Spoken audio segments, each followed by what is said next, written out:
Hello everyone, welcome to our YouTube channel. कल Odisha CPET that is common PG entrance test conduct हुआ था and आज हम लोग उसी पे डिस्कशन करने वाले हैं। ओवरऑल इसमें 70 MCQs है एंड ओवरऑल जो पेपर का लेवल था वो बहुत ज़्यादा टफ नहीं था या हम कह सकते हैं बहुत ज़्यादा ईजी भी नहीं था। बट मेरे ये पेपर डिस्कशन के बाद दो चीज़ों का ध्यान रखना, कुछ क्वेश्चंस में एरर हो सकता है। अगर किसी भी क्वेश्चन में एरर होगा जो हमें बाद में पता चलता है या किसी स्टूडेंट ने या आप में से किसी ने कमेंट किया, अगर वो करेक्ट आंसर हुआ तो हम उसको पिन कर देंगे। पिन मतलब सिंपली क्या होता है कि आप देखना कमेंट बॉक्स में सबसे पहला कमेंट होगा CA काजल डिरोलिया एक्सेल एडुकेयर की तरफ से एंड वो पिन होगा, उसमें मेंशन किया होगा कि किसका करेक्ट आंसर क्या होगा। Clear? And second and most important thing कि आप लोग कमेंट बॉक्स में कमेंट करके बताना कि कितने कितने क्वेश्चंस आपने सही किए हैं, सो दैट हम ये बता पाएंगे कि आपका सिलेक्शन पॉसिबल है या नहीं। क्लियर? चलो फिर जल्दी से स्टार्ट करते हैं अपना आज का सेशन। जा देखो, हमारे पास सबसे पहला क्वेश्चन है कि which goodwill is shown in the balance sheet. अब हम लोग तो हमेशा बैलेंस शीट जब भी बनाते हैं तो देखते हैं कि यहाँ पे गुडविल दी रहती है, तो ये कौन सी गुडविल होती है? गुडविल आप दो तरीके से बना सकते हो, एक तो आप खरीद सकते हो मार्केट से किसी की बनी बनाई गुडविल, और दूसरा आप अपना बिजनेस स्टार्ट करो और धीरे धीरे धीरे धीरे अपने बिजनेस की गुडविल खुद बनाओ, that is self generated. Clear? But ये जो गुडविल हम लोग बैलेंस शीट में दिखाते हैं ना, ये कभी भी सेल्फ जनरेटेड गुडविल नहीं होती। कॉमन सेंस है यहाँ कि अगर सेल्फ जनरेटेड गुडविल होगी तो क्या हम उसकी वैल्यू कैलकुलेट कर पाएंगे? कभी भी नहीं। हमें नहीं पता होगा कि हमने वैल्यू में, दैट इज मॉनेटरी टर्म्स में, दैट इज क्वांटिटेटिवली कितनी गुडविल बनाई है, हम कभी भी उसको मनी में कन्वर्ट नहीं कर सकते। बट अगर परचेज्ड गुडविल है, गए मार्केट से खरीद करके लाए हैं किसी की गुडविल, तो नो डाउट हमें पता होगा कि हमने गुडविल के लिए कितना पेमेंट किया है, तो हम उसको बैलेंस शीट में शो कर सकते हैं। क्लियर? तो हम लोग बैलेंस शीट में जो गुडविल दिखाते हैं वो हमेशा कौन सी होती है? Acquired, that is purchased goodwill. तो करेक्ट आंसर क्या हो जाएगा? ए। नेक्स्ट,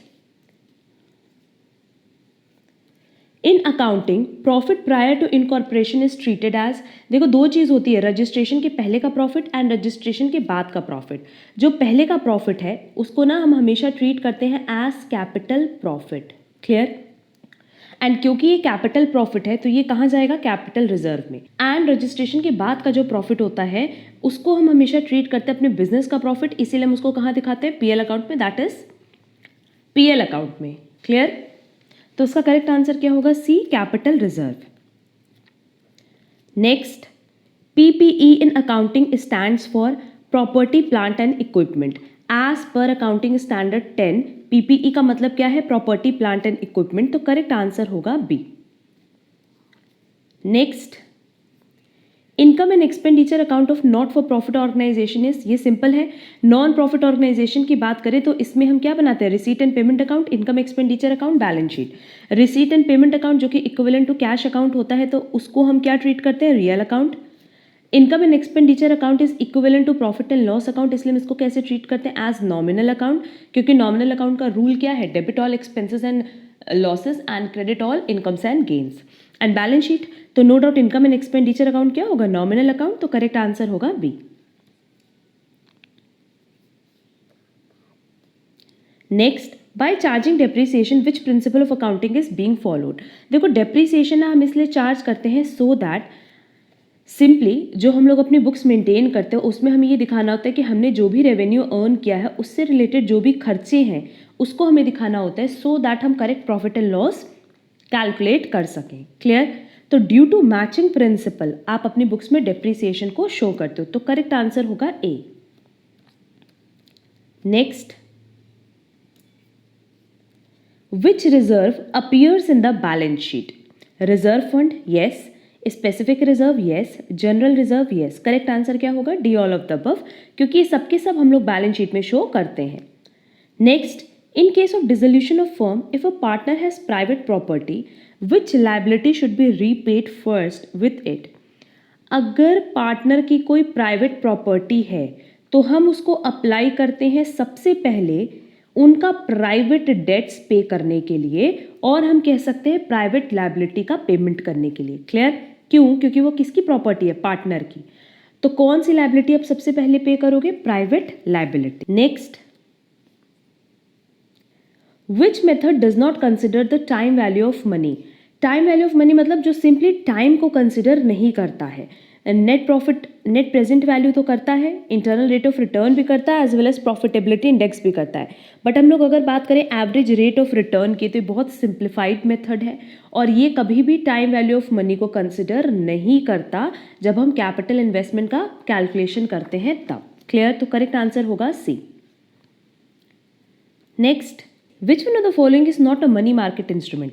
देखो मनी मार्केट इंस्ट्रूमेंट की बात करें तो बेसिकली वो इंस्ट्रूमेंट्स है जो कि फॉर शॉर्ट टर्म्स होते हैं। क्लियर?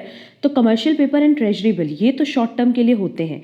बट अगर हम बात करते हैं पार्टिसिपेटरी सर्टिफिकेट्स एंड वारंट्स, तो पार्टिसिपेटरी सर्टिफिकेट्स भी शॉर्ट टर्म के लिए होते हैं। वारंट्स बेसिकली क्या है, एक तरह का राइट है जहां पे हम सिक्योरिटी खरीदते और बेचते हैं, तो ये शॉर्ट टर्म के लिए भी होता है as well as long term के लिए भी पॉसिबल है। क्लियर? एंड मनी मार्केट सिर्फ और सिर्फ किससे रिलेटेड होता है, शॉर्ट टर्म से। तो करेक्ट आंसर क्या होगा, C, warrants. Next, the presence of fix cost in the total cost structure of a firm results into financial leverage, operating leverage, super leverage और none of the above. Correct answer क्या होगा, B, operating leverage. अब इस पे हमने पूरी financial management में class भी अपलोड की थी, तो होपफुली अगर वो आपने देखा होगा तो आपको पता होगा कि ऑपरेटिंग लीवरेज बेसिकली कैसे कैलकुलेट किया जाता है। Next, the cost of capital declines when the degree of financial leverage increases belongs to which of the following. क्या कह रहा है, कॉस्ट ऑफ कैपिटल डिक्लाइन करेगा, cost of capital, overall cost of capital decline करेगा कब, जब degree of financial leverage increase करेगी। Clear? तो ऐसा किस मेथड के अकॉर्डिंग होता है, according to net income approach. Basically net income approach की बात करें तो ये एक ऐसा कैपिटल स्ट्रक्चर डिसीजन है जो कि रेलेवेंट है फर्म की वैल्यूएशन के लिए। क्लियर?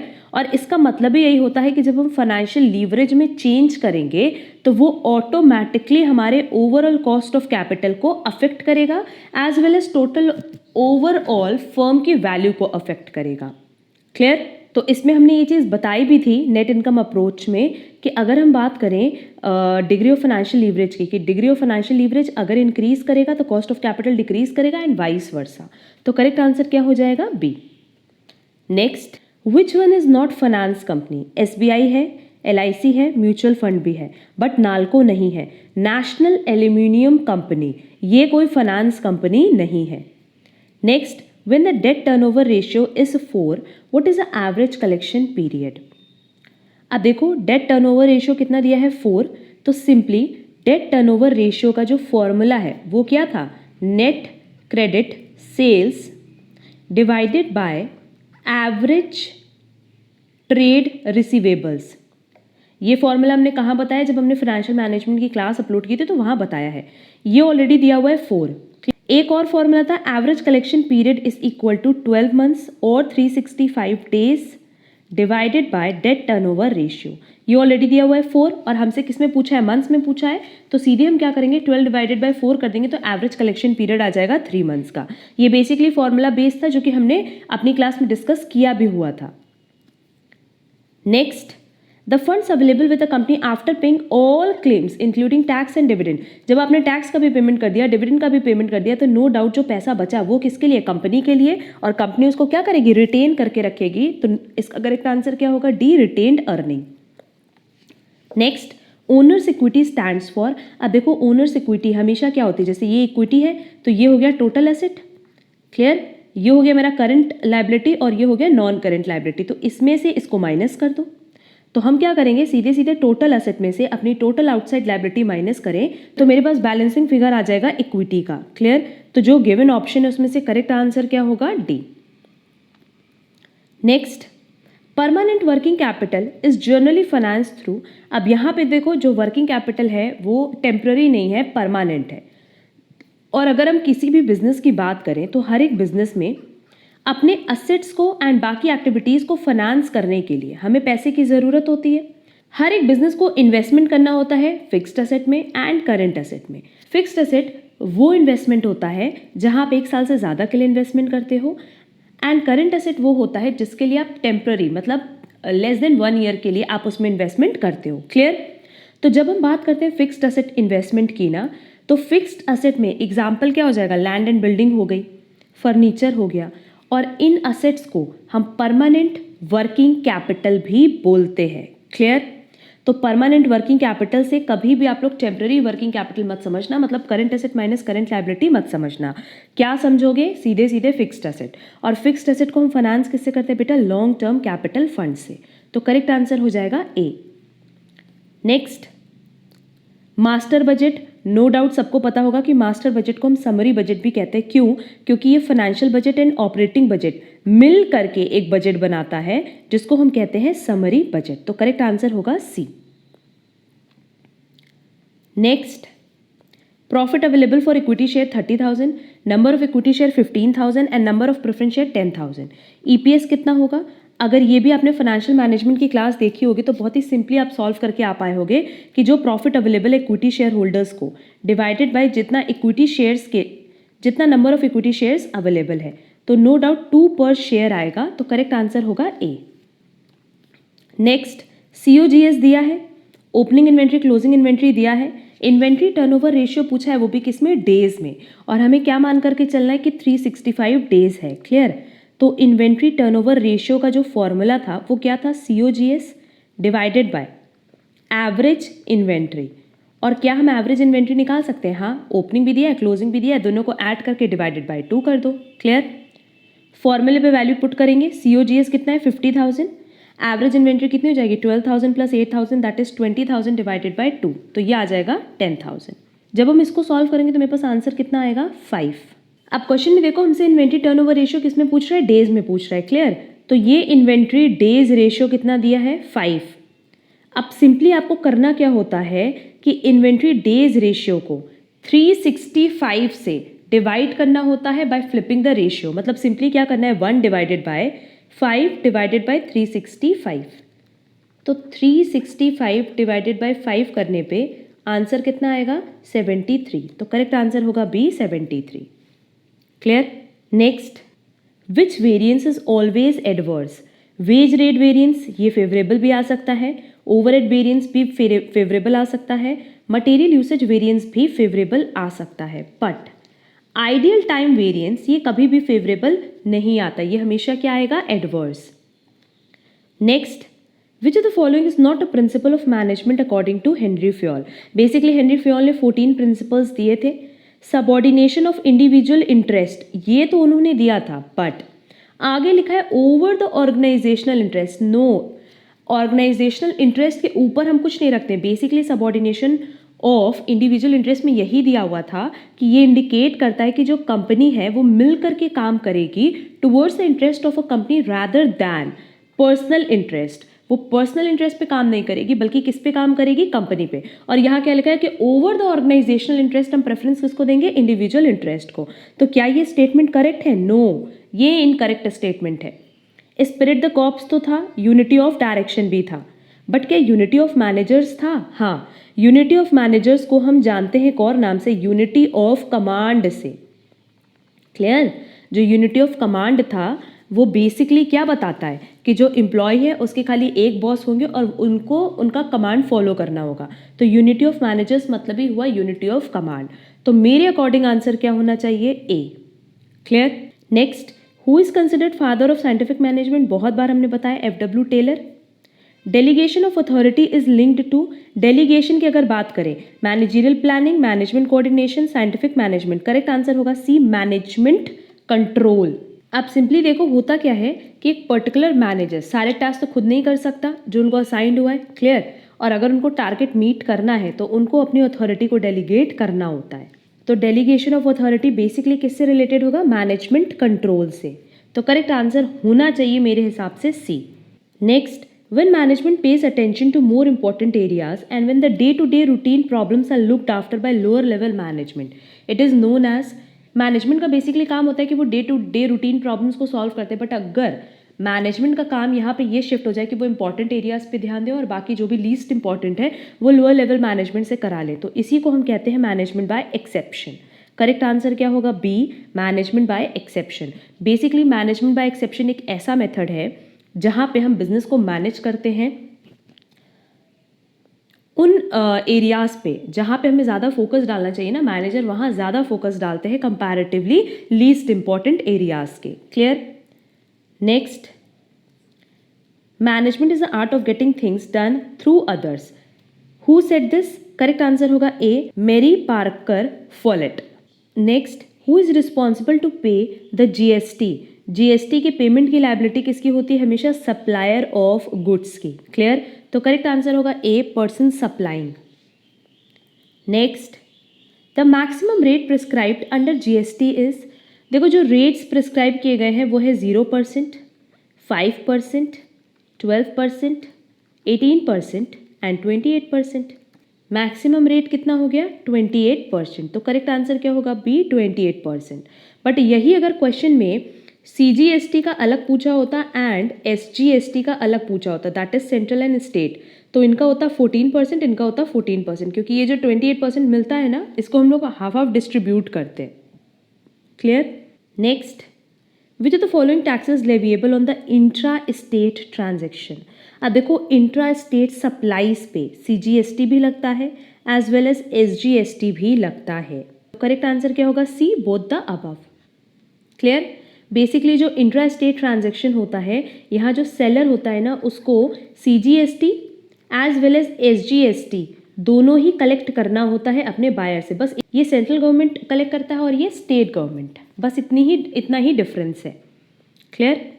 बट इंट्रा स्टेट पे ये दोनों लगेगा। Next, for a person suffering from severe physical disability, deduction available under section 80U is rupees.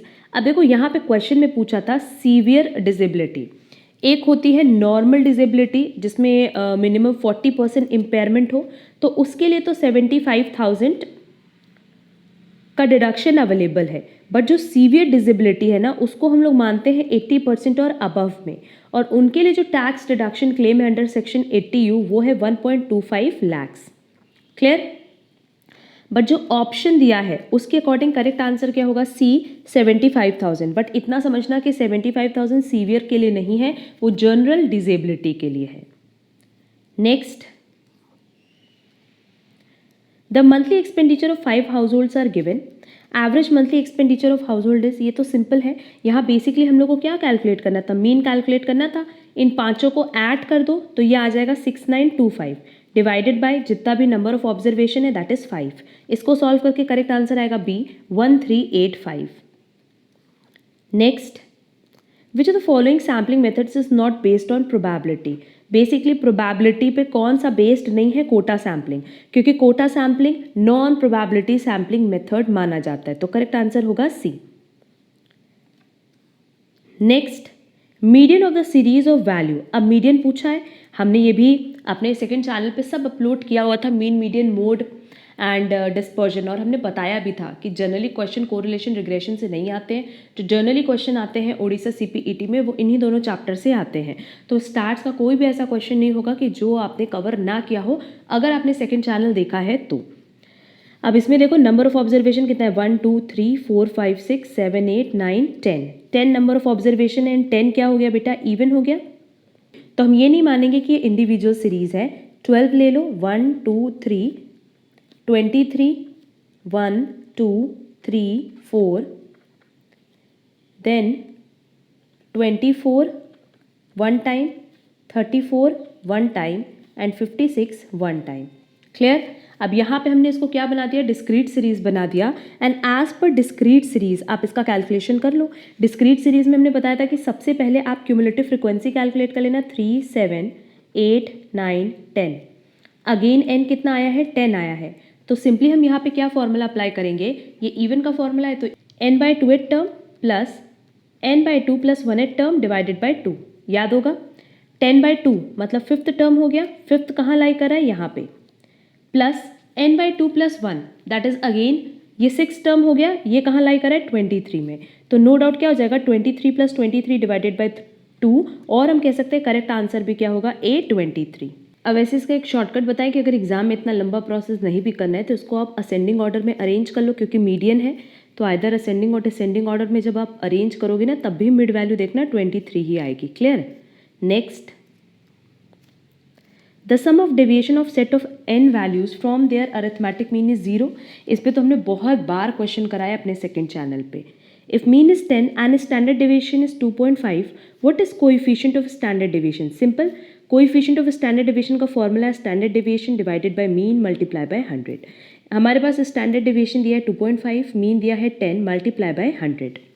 इसको सॉल्व करके वैल्यू कितनी आएगी A25। ये सब पैटर्न पे क्वेश्चन हमने ऑलरेडी अपने स्टैट्स के चैनल पे कराया हुआ था, जो कि है CA Kajal Deroliya. Next, which of the following is not a measure of dispersion. Measure of dispersion 4 है, range, mean deviation, quartile deviation and standard deviation. तो as per question correct answer क्या होगा? A quartile. Next, correlation between price and demand is, no doubt इनके बीच में हमेशा कैसा relation होता है? नेगेटिव। एक इंक्रीज होगा तो दूसरा डिक्रीज होगा एंड वाइस वर्सा। तो करेक्ट आंसर क्या होगा? A negative. Next, a statistical tool used to estimate the unknown values of one variable from the known values of the another variable, it is known as regression। ये अभी recently ये question हमने solve करवाया हुआ है। Next, generally entrepreneurs fall under those who manage things happen, those who watch things happen, those who are left to ask what did happen, all of the three। अब देखो, as per George Bernard Shaw basically जो entrepreneurs हैं वो first category में fall करते हैं, that is those who make things happen. Clear? तो correct answer क्या होगा? A। Next, which of the following is a function of entrepreneur. अगर हम एंटरप्रेन्योर की बात करें तो इनके जो मेजर फंक्शंस है वो रिस्क बियरिंग भी है, इनोवेशन भी है एंड ऑर्गेनाइजिंग भी है। तो करेक्ट आंसर होगा D, all of the above. Term green entrepreneur is used for, basically green entrepreneur use होता है एंटरप्रेन्योरशिप के लिए एंड इन्वायरमेंट के लिए। ठीक, तो इसको जो हम दूसरे नाम से जानते हैं वो है इकोप्रेन्योरशिप। क्लियर? तो करेक्ट आंसर होगा D, ecopreneurship. Next, Grameen bank of Bangladesh was founded by Muhammad Yunus. Next, who is also known as a father of Indian IT industry. ये बेसिकली हमने भी नेट पे सर्च किया और इसमें से हमें इनमें से कोई भी आंसर करेक्ट नहीं लगा। इसका करेक्ट आंसर है फकीर चंद कोहली। क्लियर? हो सकता है कि हम गलत हो, बट नेट पे यही आंसर दिया हुआ है कि इनको father of Indian software sector बोला जाता है। क्लियर? क्योंकि इनका सिग्निफिकेंट कंट्रीब्यूशन रहा है इंडियन IT इंडस्ट्री में। ये basically founder and first CEO भी हैं टाटा कंसल्टेंसी सर्विसेज के, दैट इज TCS के। तो मेरे अकॉर्डिंग आंसर यही होना चाहिए, बट ऑप्शन में जो दिया है उसके अकॉर्डिंग हम नहीं बता सकते करेक्ट आंसर क्या है। Next, which section of companies act 2013 deals with CSR, that is corporate social responsibility activities. इसका करेक्ट आंसर है section 135। Next, what is the maximum number of directors of a company? No doubt 15. Next, which section of Companies Act 2013 requires every company to prepare its financial statements at the end of the financial year? इसका correct answer होगा C, section 129। Next, X out of natural love and affection promises to give his newly wedded daughter-in-law a golden necklace worth ₹20,000. X made the promise in writing and signed it and delivered the same to the daughter-in-law. This contract, basically जहाँ पे no consideration होता है ना, उस contract को हम लोग void मानते हैं, बट उसके कुछ एक्सेप्शन थे। जैसे out of natural love and affection अगर चीज़ें रिटन है, साइंड है, तो जो सबसे बेस्ट एग्जाम्पल है वो है विल। पेरेंट्स अपने बच्चों को विल देते हैं, जिसमें पेरेंट्स अपनी विल लिखते हैं, जिसमें बेसिकली वो अपनी सारी प्रॉपर्टीज अपने बच्चों के नाम करते हैं। तो ये क्या है? Out of natural love and affection है, रिटन है, साइंड है, तो उसको हम क्या मानते हैं? वैलिड। तो करेक्ट आंसर क्या होगा? A, valid. Next, assignment bye operation of law takes place by mutual consent, no, by the will of either party when the subject matter of contract ceases to exist, by the death of a party to a contract। Assignment कब होता है operation of law का? जब किसी एक party की death हो जाती है। तो करेक्ट आंसर होगा D। Next, a contract with resident of an enemy country. अब देखो, कोई भी ऐसा कॉन्ट्रैक्ट जो कि बेसिकली कॉन्ट्ररी है टू पब्लिक पॉलिसी, वो इन्फोर्सेबल ही नहीं होगा एंड वो क्या माना जाएगा? इलीगल। बेसिकली वो कॉन्ट्रैक्ट बनेगा ही नहीं। क्लियर? तो जैसे अगर हमने resident of an enemy country के साथ कॉन्ट्रैक्ट किया है तो वो क्या होगा? फ्रॉम द वेरी बिगनिंग उसको इलीगल माना जाएगा। तो करेक्ट आंसर होगा A। The auditor of a government company is appointed by the CNAG, ठीक है, बट उनकी रेम्यूनरेशन कौन फिक्स करते हैं? Share holders. तो करेक्ट आंसर होगा B।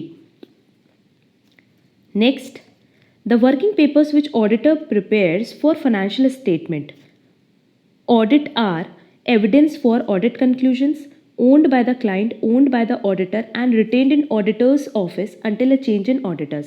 करेक्ट आंसर क्या होगा? C, owned by the auditor, क्योंकि वो वर्किंग पेपर्स किससे बिलोंग करेंगे? ऑडिटर से. Clear? Next, who can conduct tax audit? No doubt chartered accountant. Next, which one is not an internal source of vouchers? अब देखो, अगर हम लोग इंटरनल सोर्स ऑफ वाउचर्स की बात करें तो सिंपली ये एक ऐसे वाउचर्स होते हैं जो कि इंटरनल यूज़ के लिए होते हैं ऑफ ऑर्गेनाइजेशन. क्लियर? तो रिक्विजिशन स्लिप होते हैं, काउंटर फॉइल होते हैं, पे स्लिप होता है, बट कैश मेमो ये एक एक्सटर्नल वाउचर है. तो करेक्ट आंसर क्या हो जाएगा? D, cash memo. Next, audit report should be submitted to the appointing authority, chairman, company secretary और क्रेडिटर्स. नो डाउट जो ऑडिट रिपोर्ट है वो आप किसको सबमिट करते हो? जनरली वो सबमिट की जाती है बोर्ड ऑफ डायरेक्टर्स को या कंपनी के जो स्टेक होल्डर्स हैं, दैट इज शेयर होल्डर्स को. क्लियर? और यही हमें अपॉइंट भी करते हैं. तो करेक्ट आंसर क्या होगा? A, appointing authority. Next, public distribution system relates to marketing system, retailing system, industrial system और सेलिंग सिस्टम. करेक्ट आंसर होगा बी, रिटेलिंग सिस्टम. बेसिकली जो पब्लिक डिस्ट्रीब्यूशन सिस्टम है ये रिटेलिंग सिस्टम से ही रिलेटेड होता है. अगर हम पीडीएस की बात करें, that is public distribution system की, तो ये एक ऐसा नेटवर्क जहां बेसिकली हम लोग बात करते हैं कि जो नेसेसरी कमोडिटीज़ है एंड फूड ग्रेन्स है वो पुअर पीपल को मिल पाए at a lower price as compare to the market. Clear? Next, which subject is relevant to the study of consumer behaviour? Consumer behaviour के लिए आपको इकोनॉमिक्स भी चाहिए, साइकोलॉजी भी चाहिए, सोशियोलॉजी भी चाहिए. तो करेक्ट आंसर होगा all of the above. Next, what is customer value? देखो, अगर हम लोग कस्टमर वैल्यू की बात करें तो ये एक ऐसा परसेप्शन है कि हमने कौन सा प्रोडक्ट परचेज किया. क्लियर? एंड हमें उससे कितना सेटिस्फैक्शन या कह लो कितना हमें उसका फ़ायदा मिला है. इन शॉर्ट अगर हम बोलें तो कस्टमर की जो फीलिंग होती है, मतलब हम भी जब कोई गुड्स परचेज करने जाते हैं, सर्विस परचेज करने जाते हैं, तो हम ये देखते हैं कि हमने उसके लिए कितना पेमेंट किया है और हमें उसके बदले क्या बेनिफिट मिला. क्लियर? तो जो गिवन ऑप्शन है लिखा है ratio between the consumers perceive benefits and resources used to obtain these benefits. Excess of satisfaction over expectation, post purchase dissonance और none of the above. Correct answer क्या होगा? ए, क्योंकि ए में यही चीज़ बोला है कि जो कस्टमर्स परसीव्ड बेनिफिट्स है, मतलब जो उनको बेनिफिट्स मिला एंड जो वो रिसोर्सेज यूज्ड कर रहे हैं, दैट इज जितना उन्होंने पेमेंट किया, तो बेनिफिट को हम किससे कंपेयर करें? पेमेंट से. तो करेक्ट आंसर क्या होना चाहिए? ए. क्लियर? कुछ स्टूडेंट पूछेंगे मैम पोस्ट परचेज डिसोनेंस क्या है? पोस्ट परचेज डिसोनेंस ये है जहां हमने प्रोडक्ट परचेज कर लिया बट कहीं ना कहीं में back of the mind uneasy लगता है कि नहीं, कहीं ना कहीं हमने ज़्यादा पेमेंट की है. तो यहाँ उसकी तो बात नहीं कर रहे हैं. कस्टमर वैल्यू मतलब कस्टमर सेटिस्फैक्शन की बात कर रहे हैं. क्लियर? तो मेरे अकॉर्डिंग आंसर क्या होना चाहिए? A. Clear? Next, a commodity is used for multiple purposes, then the demand for it is known as no doubt composite demand. क्योंकि composite demand का मतलब ही क्या होता है? when its use is made in more than one purpose, जहाँ पे हम उसको कई सारे पर्पस के लिए यूज़ करते हैं.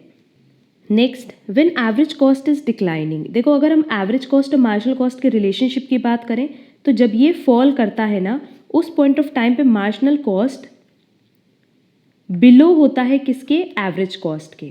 क्लियर? जब एवरेज कॉस्ट राइज करता है उस पॉइंट ऑफ टाइम पे मार्जिनल कॉस्ट ग्रेटर होता है एवरेज कॉस्ट के. एंड जब एवरेज कॉस्ट में कोई चेंज नहीं होता है तो उस केस में marginal cost is equal to average cost होता है. क्लियर? तो देखो, यहाँ क्वेश्चन में हमसे क्या पूछा है कि जब एवरेज कॉस्ट फॉल हो रहा है उस पॉइंट ऑफ टाइम पे क्या होगा? मार्जिनल कॉस्ट लेस होगा किससे? एवरेज कॉस्ट से. या हम कह सकते हैं कि marginal cost must be below average cost. तो करेक्ट आंसर क्या हो जाएगा? C. Kinked demand curve is related with, no doubt अगर किंग्ड की बात करें तो डिमांड कर्व ऐसा जो टूटा हुआ हो, और ऐसा कहाँ होता है? ओलिगोपोली में. Next, in perfect competition the demand curve of a firm is, perfect competition में बेसिकली डिमांड कर्व इस तरीके से बनता है, that is parallel to X axis, जिसको हम और क्या कहते हैं? Horizontal line. तो करेक्ट आंसर होगा B, horizontal. Next, if the price of any commodity decreases by 20% and the demand for that commodity increases by 40%, तो elasticity of demand no doubt क्या होगा, ग्रेटर देन 1। इस पे हमने ऑलरेडी डिटेल डिस्कशन किया हुआ है कि प्राइस और डिमांड का क्या रिलेशन होता है। अगर ये भी 20% से डिक्रीज होता और ये 20% से इंक्रीज हो जाता तो ED इक्वल टू 1 होता। अगर 20% से डिक्रीज हो रहा है पर डिमांड इंक्रीज होता बाई 5% तो ED इज लेस देन 1 होता, that is in elastic. And अगर ये रिलेशन है कि प्राइस 20% से घट रहा है बट डिमांड ज़्यादा बढ़ रही है, मोर देन प्राइस, तो उस केस में इसको हम लोग क्या कहते हैं, ED is greater than 1, that is highly elastic. Clear. Unit elastic मतलब क्या हो गया, ED is equal to 1। Perfectly inelastic मतलब ED is equal to 0। Perfectly elastic मतलब ED is equal to infinite. But यहाँ पे ED is equal to infinite नहीं है, क्योंकि इन्फिनाइट मतलब क्या होता है कि अगर प्राइस में थोड़ा भी चेंज होता तो डिमांड हमारी इन्फिनाइट हो जाती। ऐसा तो हो नहीं रहा है, तो करेक्ट आंसर क्या होगा, D, highly elastic, that is ED is greater than 1।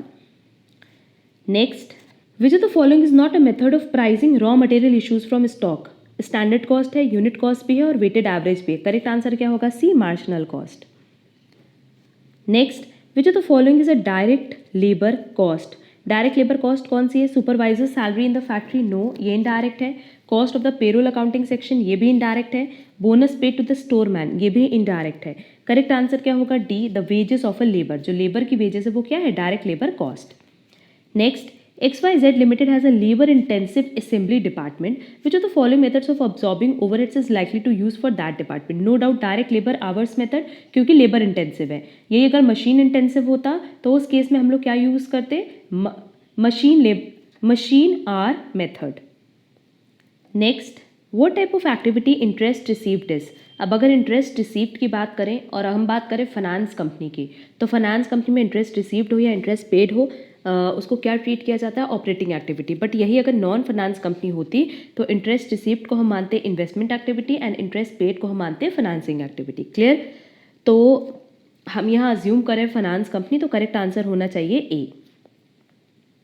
Next, अब क्वेश्चन में फिक्स कॉस्ट है, वेरिएबल कॉस्ट है, सेलिंग प्राइस है, आउटपुट लेवल है। What is amount of profit earn during the year. अब सिंपली ये भी हमने ऑलरेडी अपने कॉस्ट के MCQs में बताया हुआ है कि जो हमारा प्रोसेस है पूरा वो क्या है, sales minus variable cost.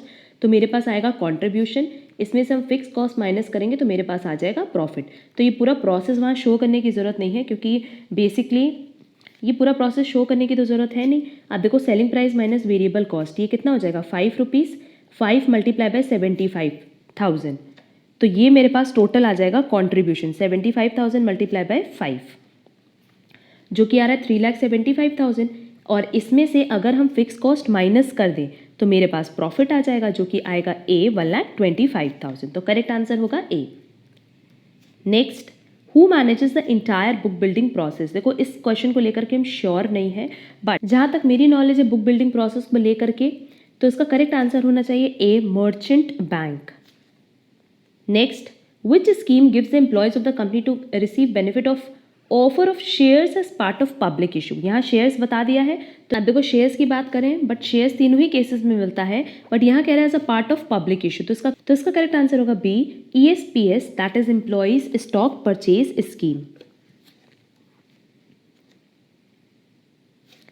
Next, in which account the application money on share issued should be transferred if balance sheet is prepared before the date of allotment.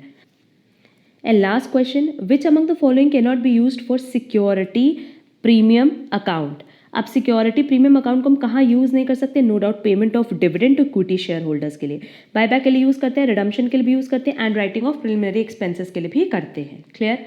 अब देखो ओवरऑल ये जो 70 क्वेश्चन हमने डिस्कस किए, कहीं कुछ हो सकता है कि एरर हो, तो प्लीज़ कमेंट बॉक्स में इस तरीके से कमेंट मत करना कि मैम ये गलत है वो गलत है। आपके अकॉर्डिंग जो भी आंसर करेक्ट होगा आप उसके बारे में डिस्कस करना कमेंट बॉक्स में, एंड अगर हमें लगेगा कि वो आंसर सही है तो हम उसको पिन कर देंगे। क्लियर। और पिन करना मतलब सिंपली क्या करना होगा बेटा, कि आप लोग कमेंट बॉक्स में देखना, सबसे पहला कमेंट जो होगा वो मेरा होगा, जिसमें हमने ये बताया होगा कि किस आंसर का करेक्ट ऑप्शन कौन सा होगा। क्लियर। उम्मीद करते हैं आज की क्लास में कहीं पे भी कोई डाउट नहीं होगा। फिर भी अगर आपकी तरफ से किसी आंसर में कोई डाउट है तो आप कमेंट बॉक्स में कमेंट करना, सो दैट हम उसको डिस्कस कर पाए। एंड अगर आपको आज की वीडियो पसंद आई है तो वीडियो को लाइक, कमेंट और शेयर ज़रूर करना। आज के लिए बस इतना। Thank you so much.